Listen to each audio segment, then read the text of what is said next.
बिस्मिल्लाहिर्रहमानिर्रहीम। अस्सलाम वालेकुम नाज़रीन, आप यूट्यूब चैनल देख रहे हैं। मैं इमरान खान हूँ। पेट्रोल की डीज़ल की कीमतें हुकूमत ने बढ़ा दी हैं। अगर आप एवरेज देखें तो लगभग 500 रुपये लीटर हो चुकी है पेट्रोलियम मसनूआत। जो पेट्रोल है, अब इससे पहले इन्होंने बढ़ा दी थी हाई ऑक्टेन की कीमत, वो तो बहुत ही ज़्यादा हो गई है। वो तो अब कोई डलवा ही नहीं सकता गाड़ी में।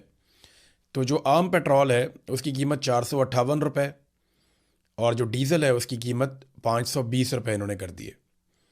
वजह बता रहे हैं जी, जंग चल रही है खित्ते में, उसकी वजह से हम ये कीमतें बढ़ा रहे हैं।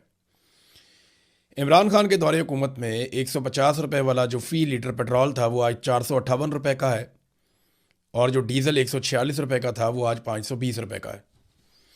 जो तीनों ममालिक जंग लड़ रहे हैं वहाँ पे पेट्रोल की कीमतें नहीं बढ़ रही, लेकिन पाकिस्तान में पेट्रोल की कीमतें बढ़ रही हैं, लगातार बढ़ रही हैं। खित्ते के दीगर ममालिक को देख लेते हैं जो पेट्रोल पैदा नहीं करते, जो पेट्रोल इंपोर्ट करते हैं और इंपोर्ट करने के बाद उसको इस्तेमाल करते हैं। अफ़गानिस्तान को ले लें। Iran, Afghanistan, Bharat, Nepal, Sri Lanka, Ethiopia, Indonesia, Bangladesh, Japan, Australia, Korea, Myanmar, Vietnam, Mongolia. मैंने इन सारे ममालिक की लिस्टें निकाली हैं और बहुत सारे ममालिक की, दर्जनों ममालिक। ये वो ममालिक हैं जो पेट्रोल पैदा नहीं करते और जहाँ पे आमदन के ज़राए पाकिस्तान के बराबर या पाकिस्तान से थोड़े ज़्यादा ऊपर नीचे ऐसे ही हैं। इन सारे ममालिक के अंदर पेट्रोल पाकिस्तान से सस्ता है। तो जंग क्या खाली पाकिस्तान के लिए लग गई है? इंडिया भी इसी खित्ते में पाकिस्तान के बिल्कुल साथ, वहाँ भी पेट्रोल पाकिस्तान से बहुत सस्ता है। ये साथ आपके अफ़गानिस्तान है, अफ़गानिस्तान में पेट्रोल पाकिस्तान से बहुत सस्ता है। बांग्लादेश पाकिस्तान का हिस्सा था, हमारे जैसी हालात हैं, वहाँ ज़मीन में पेट्रोल तो नहीं निकलता ना, बल्कि पेट्रोल को वहाँ पहुँचने के लिए ज़्यादा ट्रेवल करना पड़ता है। वहाँ पेट्रोल बहुत सस्ता है। श्रीलंका में सस्ता है, नेपाल में सस्ता है जिसको कोई समंदर भी नहीं लगता, अफ़गानिस्तान को भी समंदर नहीं लगता, मंगोलिया, वियतनाम, हर जगह पेट्रोल सस्ता है और पाकिस्तान के अंदर पेट्रोल महंगा है। हालांकि हमारे लिए तो आबनाए हुर्मुज़ भी खुली हुई है। पाकिस्तान के लिए आबनाए हुर्मुज़ खुली हुई है। पाकिस्तान के वज़ीर ख़ारजा ने नॉर्मली तो इसहाक डार झूठ ही बोलता है, कलमा पढ़ के भी झूठ बोलता है, अल्लाह का नाम लेके झूठ बोलता है। इसहाक डार जैसे आदमी ने भी कह दिया कि हमारे लिए तो 20 टैंकर्स ईरान ने छोड़ दिए हैं कि हम आबनाए हुर्मुज़ से गुजार सकते हैं। हमारे साथ तो ईरान ने मुआहदा कर लिया कि हम यहाँ से तेल निकाल सकते हैं, लेकर जा सकते हैं। फिर हमें सऊदी अरब भी सस्ता तेल देता है, ईरान भी सस्ता तेल देता है, हम रशिया से भी तेल खरीद सकते हैं। तो प्रॉब्लम तो कोई नहीं है। लेकिन इसके बावजूद जब तेल आ भी रहा है और सस्ता मिल रहा है तो पाकिस्तान में ये हैरान कुन इजाफा तेल की कीमतों में क्यों हो रहा है? हम तो कोई जंग नहीं लड़ रहे ना, हमारी तो किसी के साथ जंग नहीं चल रही। हम तो शौकिया अमेरिका के कहने के ऊपर अफगानिस्तान के ऊपर फिदाई हमले कर रहे हैं, वो भी अमेरिका को यहाँ पे इस खित्ते में पाँव जमाने हैं आने वाली सर जंग के लिए। तो हमने बगराम एयरबेस अमेरिका को लेकर देना है और पाकिस्तान के बीच में से रास्ता देना है ताकि अमेरिकन कंटेनर जैसे माजी में नेटो सप्लाई जाती थी वैसे ही अमेरिका की सप्लाई जाया करे। हमने तो ये करना है सिर्फ।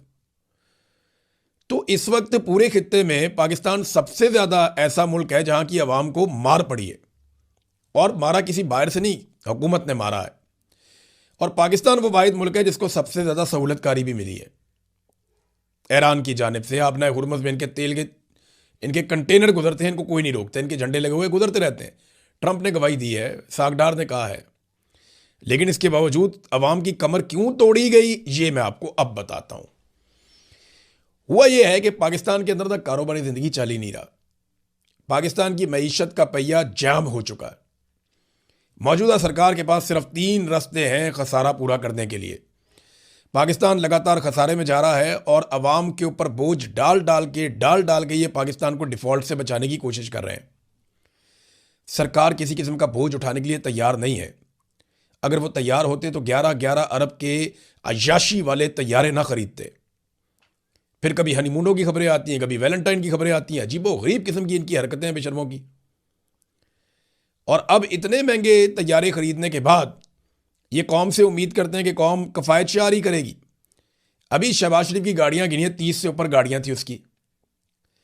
जो इनमें से निकलता है बेशर्मों की तरह लंबे चौड़े काफिले लेकर निकलता है। खुद इनके अलल्ले और तलल्ले नहीं खत्म हो रहे। स्टूडेंट्स के लिए स्कूल और कॉलेज बंद कर दिए और अपने वीआईपी जा जाके वहां पे स्टेडियम में अकेले बैठ के मैचेस देख रहे हैं। कैसे फ्रॉडिया अलीट है पाकिस्तान के जर्नैलों ने पाकिस्तान के ऊपर मुसल्लत की है। अब ये क्योंकि इकॉनमी चल नहीं रही, मईशत का पहिया तो चल ही नहीं रहा, ना सरमायाकारी आ रही है, ना कोई पैसा खर्च कर रहा है, ना खरीदो फरोख्त हो रही है, ना रियल स्टेट का बिजनेस हो रहा है, कोई कारोबार हो नहीं रहा पाकिस्तान में। जब कारोबार नहीं होगा तो रेवेन्यू कलेक्शन नहीं होगी, यानी कारोबार जिंदगी चलेगा तो टैक्स इकट्ठा होगा, टैक्स इकट्ठा होगा तो मुल्क चलेगा। अब अगर कारोबार जिंदगी बंद हो गया हुकूमत की घटिया कारकर्दगी की वजह से और आवाम के अदम एतमाद की वजह से, तो 3 तरीके बचते हैं फिर। नंबर 1, कर्जे लो, इतने कर्जे लो, इतने कर्जे लो कि कौम की कमर तोड़ दो, और ये इन्होंने करके दिखाया। पाकिस्तान बनने से लेके अब तक 75 सालों में पाकिस्तान ने जितने कर्जे लिए उतने कर्जे इन्होंने 4 साल में ले लिए पिछले, इतने कर्जे लिए इन्होंने।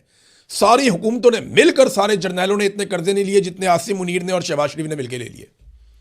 ये पाकिस्तान की इन्होंने कमर तोड़ दी, दोनों ने चले जाना है। शहबाज शरीफ का नाम तारीख के अंदर जिंदा नहीं रहेगा, अर्दलियों को कोई नहीं याद रखता, और आसिम मुनीर को एक डिक्टेटर की तरह लोग याद रखेंगे सिर्फ इसलिए कि एक आदमी आया था काम डाल के चला गया, जैसे याया खान, परवेज मुशर्रफ, अयूब खान, ऐसे ही याद रखेंगे लोग। तो अब नाज़रीन हुआ यह है कि जो खसारा हो रहा है पाकिस्तान को, उसका पूरा करने के लिए 3 चीजें। नंबर एक कि ये सबसे पहले कर्जा लेते हैं, और मैंने आपको बताया जैसे ये ले रहे हैं। नंबर 2, ये तनख्वाहदार तबके के ऊपर एकदम टैक्सों की भरमार करते हैं, यानी जो काबू आ गया ना, नेट के अंदर आ गया, उसको रगड़ा दे देते हैं। ये गरीब आदमी को नचोड़ देते हैं, ये मिडिल क्लास को तबाह कर देते हैं। दूसरा, नंबर 3, वो चीजें जिनको लोग इस्तेमाल करने से रुक नहीं सकते, उनकी कीमतें बढ़ा देते हैं। एलपीजी लोगों को लेनी पड़ेगी, पेट्रोल लोगों को खरीदना होगा, गाड़ी नहीं चलती उसके बगैर, आप ट्रैवल नहीं कर सकते, आप कोई काम नहीं कर सकते। अभी किसानों को बहुत ज्यादा डीजल चाहिए होगा, 520 रुपए लीटर है यार, उनकी आगे गंदम की कटाइयां हो रही हैं, मशीनें लगनी है वहां पे, बहुत काम होना है, तो कहां से लाएंगे वो इतना पैसा? फिर गंदम की कीमत भी आप उनको नहीं देते, ना दिलवाते, तो चीजों की कीमतें बढ़ा देते हैं। बिजली, गैस, पेट्रोल, डीजल, इनकी कीमतें बढ़ाते हैं क्योंकि लोगों ने इनको इस्तेमाल करना होता है इन चीज़ों को। अब होगा पता क्या, अल्टीमेटली लोग इन चीज़ों का इस्तेमाल भी कम कर देंगे, फिर हुकूमत क्या करेगी? ये अल्टीमेटली ये हुकूमत खुदा ना खास्ता डिफॉल्ट की तरफ चली जाएगी, जिस तरह की ये घटिया हरकतें पाकिस्तान के अंदर कर रही है। और इनका 610 अरब रुपए का शॉर्टफॉल है जो एफबीआर का है, वो टैक्सेस इकट्ठे नहीं कर पा रहा, कारोबार नहीं चल रहा, तो टैक्स कहां से इकट्ठे करेगा? ये उसको पूरा करने के लिए IMF ने पेट्रोलियम मसनूआत पर मजीद टैक्स लगाने का मुतालबा किया था, इन्होंने पूरा कर दिया। IMF के जो रेवेन्यू के अहदाफ हैं वो खुद मुकर्रर करता है, वो बताता है कितना पैसा आपने मुल्क से निचोड़ के इकट्ठा करना है और कहां कहां से कैसे कैसे इकट्ठा करना है, वो भी वो बताता है। इसको कहते हैं मुल्क को गिरवी रखना। इससे पहले तो ऐसे कभी नहीं था, जो अब हो रहा है पाकिस्तान के साथ, पहले नहीं होता था, लेकिन अब वही हो रहा है। अच्छा, पेट्रोल महंगा करने के साथ ही हुकूमत ने अपनी जो फ्रेंडली अपोजिशन है उसको भी लॉन्च कर दिया है, यानी फौरी तौर पे जमात इस्लामी, फजलुर रहमान वगैरह इनको एक्टिवेट कर दिया कि तुम लोग ना फ्रेंडली किस्म का एहतजाज कर दो, मम्मी डैडी किस्म का, हल्की आंच के ऊपर आप एहतजाज करें ताकि हकीकी अवामी एहतजाज हो ही ना सके। तरीका होता है ना, ये वारदात का एक तरीका है कि अपने बंदों के जरिए से ये एहतजाज करवा दो इससे पहले कि अवाम निकल आए। अगर अवाम निकल आई तो अवाम तो मारेगी इनको डंडे, इनको पकड़ के गिच्ची से आके कि बंदे के पुत्र बनो, तुम झूठ क्या बोल बोल के तुम हुकूमतों में आकर बैठ गए हो और इक्तदार पे तुमने कब्जा कर लिया है। अब दो जवाब अवाम तो करेगी इनके साथ ये। तो ये करते क्या है कि अपनी मर्जी के बंदे, अपनी मर्जी की पार्टियां उन्हें कहते हैं आओ जी, चाबी देते हैं उनको, वो आके बेचारे एहतजाज करते हैं और उसके नतीजे में अवाम को लगता है एहतजाज तो हो रहा है, हमारी आवाज़ तो उठाई जा रही है, और फिर ये फ्रेंडली अपोजिशन के साथ अपना मैच खेल लेते हैं। उसके लिए जमात इस्लामी को मैं देख रहा था, थोड़ा फजलुर रहमान साहब की पार्टी देख रहा था, ये दोबारा से रीलॉन्च हुए हैं। नाज़रीन, आसिम मुनीर ने, जनरल बाजुआ ने, जनरल नदीम अंजुम ने, इन लोगों ने इस दावे के साथ ये सारी टीम लाकर बिठाई थी कि ये लोग पाकिस्तान को बेहतर चलाएंगे, पाकिस्तान की मईशत को ठीक करेंगे और पाकिस्तान को आगे लेकर जाएंगे। फिर ये इन्होंने अपने बंदे भी लाके इंजेक्ट किए, यानी वजीर दाखिला भी इनका है, वजीर ख़जाना भी इनका है, अपने बंदे भी लेकर आए, खुद भी बैठे हुए हैं SIFC समेत मुख्तलिफ जगहों के ऊपर, हर महकमे के अंदर कोई ना कोई रिटायर्ड जर्नल अपना बिठाया हुआ है। तो चीज़ों को कंट्रोल कर रहे हैं, इसके बावजूद चीज़ें ठीक नहीं हो रही, इनके वादे पूरे नहीं हो रहे, इन्हीं को जवाब देना पड़ेगा। देखें ना, ये हुकूमत इतनी बेशर्म है, डिटाई के साथ एक दूसरे को शाबाश दे रहे हैं ये कि जनाब कमाल कर दिया आपने, इससे ज़्यादा भी आप बढ़ा सकते थे। क्यों भाईजान, 5,000 रुपये का करना है लीटर पेट्रोल?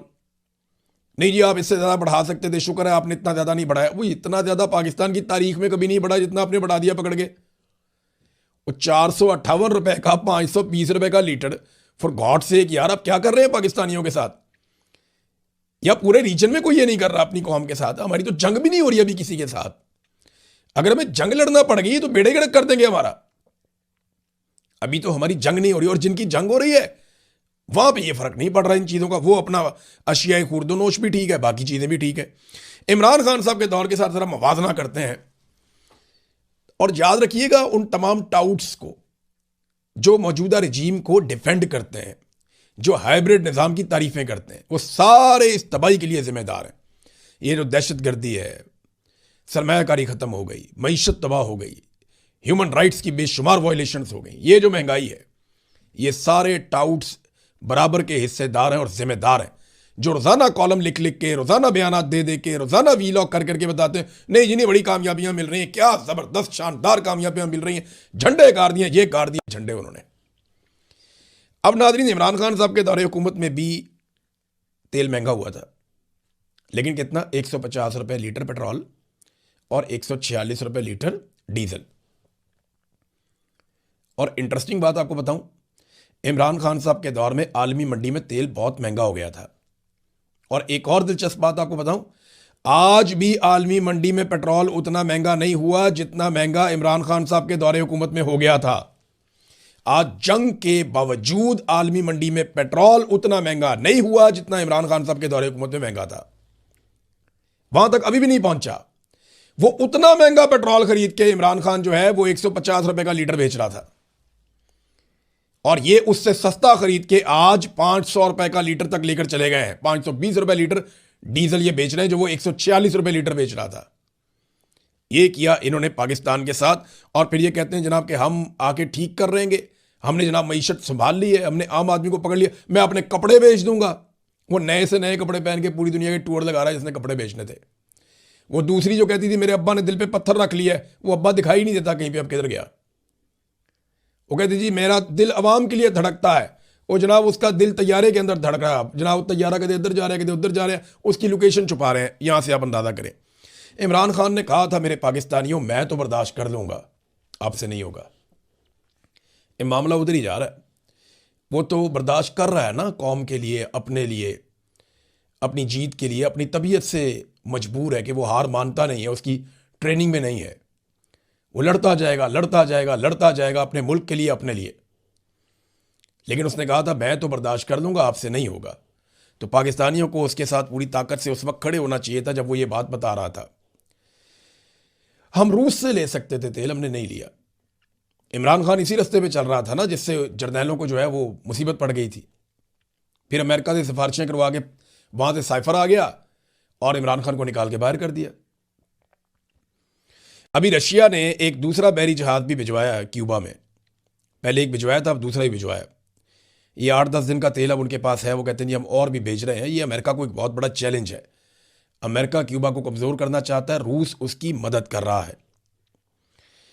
और आबना हुर्मुज़ की सूरत हाल ये है कि वहाँ पे अब एक ईरानी टूल बूथ कायम हो चुका है जहाज़ रानी की ज़ुबान में। जो जहाज़ वहाँ पे आते हैं उन्हें अपने आप को किसी ना किसी मुल्क के साथ एफिलिएट करना पड़ता है, किसी ऐसे मुल्क के साथ जिसकी ईरान के साथ बातचीत हो, मुज़ाकरात हों, और फिर उस मुल्क का झंडा लगाकर मामलात को तय कर जहाज़ वहाँ से जाते हैं। वो फ़ी बैरल $1 दे रहे हैं। यानी अगर कोई 7 लाख बैरल का जहाज़ जा रहा है तो $7 लाख वो देकर जाएगा। अब ये करेंसी या तो वो लेते हैं चाइनीज़ करेंसी में, युआन में, या वो लेते हैं क्रिप्टो में पेमेंट। और एक ईरानी कश्ती होती है जो स्क्वाड करके छोड़ कर आती है। ये वो तरीक़ाकार है जो उन्होंने अपनाया हुआ है। अब नाज़रीन, डोनाल्ड ट्रंप ने एक और कार्रवाई शुरू कर दी है। उसने बहुत तेज़ी से ईरान में इंफ्रास्ट्रक्चर को तबाह करना शुरू किया। यानी वो पुलों को तबाह किया। 3 बहुत बड़े पुल ईरान में तबाह किए हैं। उसके बदले में ईरान ने कहा जी हम भी पुल तबाह करेंगे। ये मेरे पास डाटा है, जो पुल उन्होंने एक लिस्ट बनाई हुई है, ये आलमी मीडिया पे भी आ गई है। कुवैत के अंदर एक पुल है, सऊदी अरब और बहरीन को मिलाने वाला एक किंग फहद काजवे है, उसको कहते हैं तबाह करेंगे। अबू धाबी के अंदर 3 पुल हैं जिनको तबाह किया जाएगा। फिर उर्दन के अंदर 2 पुल हैं जिनको तबाह किया जाएगा। तो ये पुल तबाह करने से पहले बाकायदा नाम जारी किए गए हैं कि शहरी इन पुलों पे ना जाएं, क्योंकि अब ईरान के पुल तबाह हो गए हैं तो इसके बदले में अब इन ममालिक के पुल भी तबाह किए जाएंगे। फिर इसके अलावा कुछ और अहदाफ हैं जो ईरान ने बताया कि यहाँ पे हम अटैक करने वाले हैं। अबू धाबी में एक स्टील मिल है, वो कह रहे हैं जी यहाँ पे कोई ना जाए। अब बहरीन में अमरीकी एलुमिनियम की सनतें हैं, जो स्टील मिल है अबू धाबी में वो भी अमेरिका की है। राफेल असला साजी की सनतें इसराइल के अंदर, उनको भी वो कह रहे हैं हम तबाह करने लगे हैं। मनामा के करीब अमरीकी फ़ौजी ठिकाना है। एक और बिन गोरियान एयर बेसिस हैं, यहाँ पे अटैक करेंगे वो।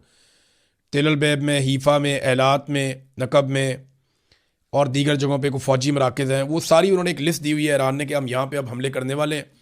जितने भी आम शहरी हैं वो इन इलाकों से अपने आप को दूर रखें, यहाँ पे कोई किसी ज़रूरी काम से भी ना जाए, क्योंकि किसी भी वक्त ईरान अटैक करेगा और फिर होने वाला नुकसान जो है उसकी ज़िम्मेदारी ईरान की नहीं होगी।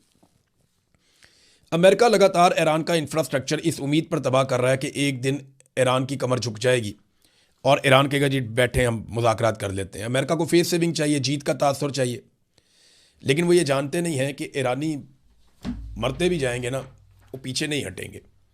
मैं उसकी आपको एक वजह समझाता हूँ, ज़रा इसको टेक्निकली आप समझें। एक ख़बर है, मैं आपको पढ़ के सुनाऊंगा, आपको सारी बात समझ आ जाएगी। ये ईरानी पार्लियामेंट के स्पीकर हैं मोहम्मद बाकर कालीबाफ। उन्होंने एक ट्वीट किया है, ट्वीट तो बड़ा लंबा है।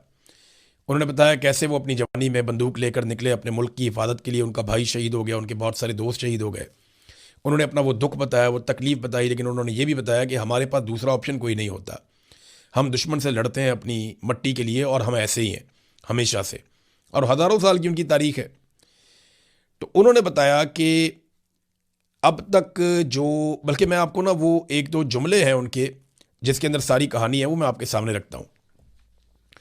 उन्होंने कहा मेरी बात गौर से सुने, जब मैं 18 साल का था मैं अपनी राइफ़ल उठाई और अपने प्यारे नाकाबिले तस्खीर ईरान की मट्टी के दफ़ा के लिए सीधा मैदान जंग में कूद पड़ा। वो वाहिद घर जिसे मैंने हमेशा जाना है। मेरे अपने भाई हसन ने इस वतन की खातिर अपनी जान दाव पर लगा दी।